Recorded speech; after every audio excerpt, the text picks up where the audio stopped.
दोस्तों, देश की संसद ऐसे लोकतंत्र को जी रही है जहां विपक्ष लगभग ना के बराबर है।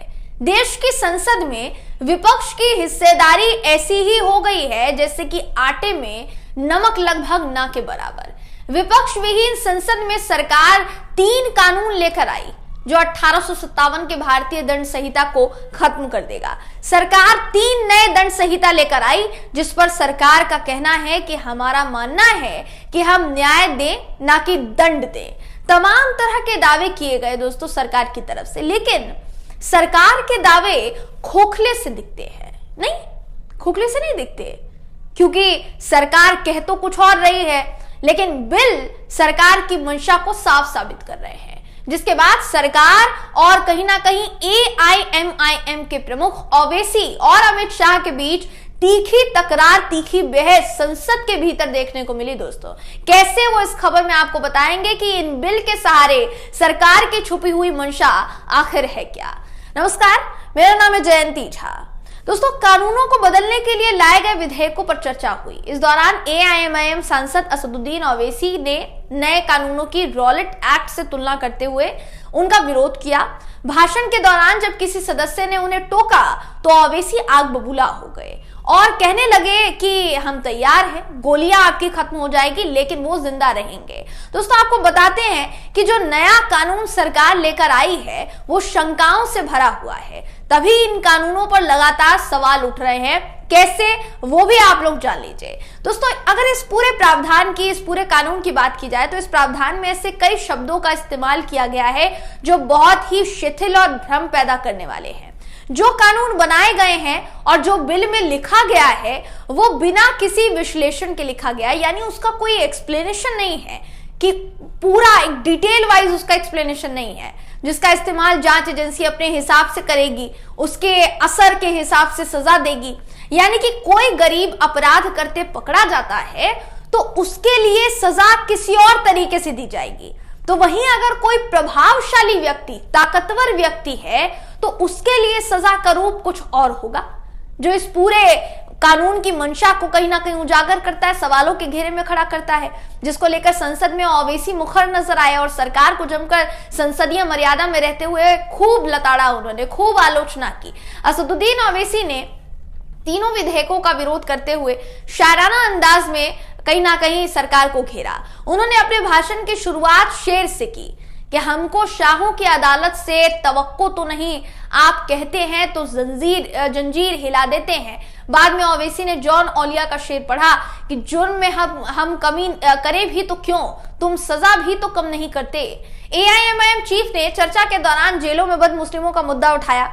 उन्होंने कहा कि भारत के जेलों में अगर सबसे ज्यादा अंडर ट्रायल कैदी हैं तो वो मुस्लिम है। जेलों में 20% मुस्लिम बंद है, जबकि उनका कन्विक्शन रेट 14% है और आबादी में हिस्सेदारी 14% है। देश की संसद में कल विपक्ष के सांसदों की मौजूदगी ना के बराबर थी। दोस्तों, आप लोग खुद ही सोचिए कि जिस तरीके से विपक्ष के सांसदों की गैर मौजूदगी में देश की पूरी कानून व्यवस्था को बदलने वाला कानून पास कर दिया गया लोकसभा से, वो कहीं ना कहीं ये सवाल भी खड़ा कर रहा है कि क्या देश की सरकार लोकतंत्र में बिल्कुल भी विश्वास नहीं करती, विश्वास करना छोड़ दिया है क्या। दोस्तों, ऐसा हम यूं ही नहीं कह रहे हैं। आपको बता देते हैं कि पिछले मानसून सत्र में 23 विधेयक पेश हुए, ध्यान से सुनिए, जिसमें से 20 विधेयक पर 1 घंटे से भी कम चर्चा हुई।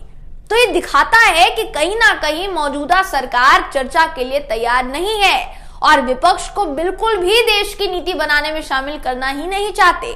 देश की मौजूदा सरकार किसी भी बिल को पेश करने के बाद स्टैंडिंग कमेटी के पास भी भेजने से बच रही है।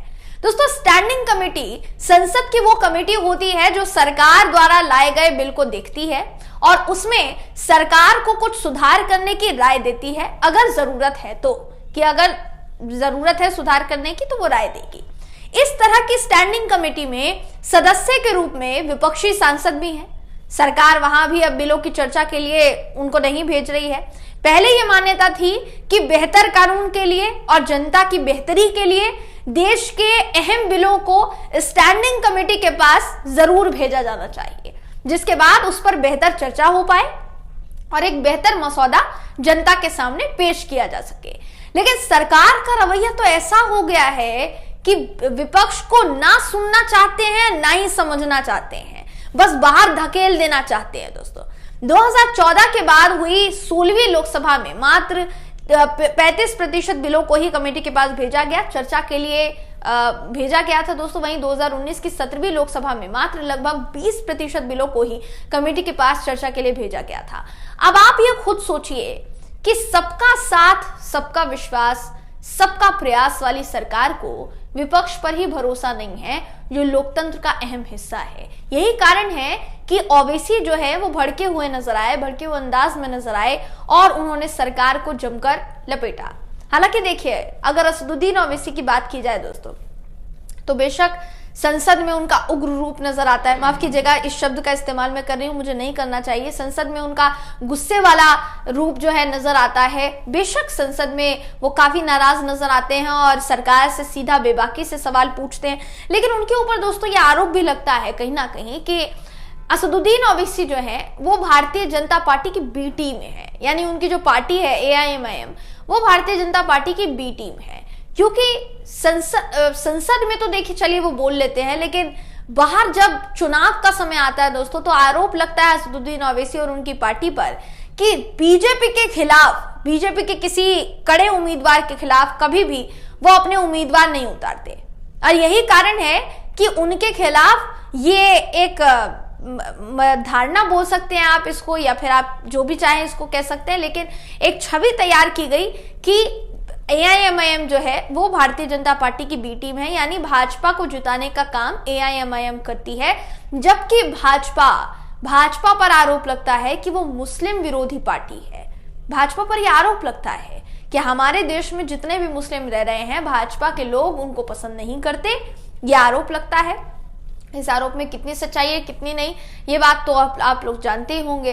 तो कहने का मतलब यही है कि जिस पार्टी पर मुस्लिम विरोधी होने का आरोप लगता है दोस्तों, अगर संसद में AIMIM की तरफ से AIMIM के मुखिया असदुद्दीन ओवैसी मुस्लिमों की वकालत करते हैं और उनके साथ जो हो रहा है उस पर विरोध जताते हैं, तो जब बाहर असलियत में चुनाव के समय में विरोध जताने की बारी आती है तो असदुद्दीन ओवैसी कहां गायब रहते हैं। या असदुद्दीन ओवैसी की पार्टी जो है बीजेपी के खिलाफ मुखर होकर बिल्कुल चुनाव में क्यों नहीं उतरती, ताकि बीजेपी के उम्मीदवार को या बीजेपी को हराया जा सके उस पर्टिकुलर सीट पर। अगर वाकई में आप बीजेपी के खिलाफ हैं, बीजेपी की नीतियों के खिलाफ हैं, तो फिर आप ये क्यों नहीं करते। ये सवाल ओवैसी साहब से अक्सर पूछे जाते रहे हैं। हालांकि अच्छी बात है कि वो संसद में आंख डालकर बीजेपी से सवाल कर रहे हैं, शाह जी भी उनके सवाल का जवाब दे रहे हैं। अक्सर अमूमन होता नहीं है ऐसा, लेकिन इस बार भी हुआ है। देखने वाली बात होगी दोस्तों, मामला कहां तक जाता है और कहां तक नहीं। फिलहाल इस खबर में बस इतना ही। आप इस खबर पर क्या सोचते हैं, आपकी क्या राय है, कमेंट करके जरूर बताइएगा। वीडियो अगर आपको पसंद आया हो तो वीडियो को लाइक कीजिए, शेयर कीजिए, चैनल को सब्सक्राइब करना बिल्कुल भी ना भूलें। फिर मुलाकात होगी आपसे अगली वीडियो में, तब तक के लिए नमस्कार।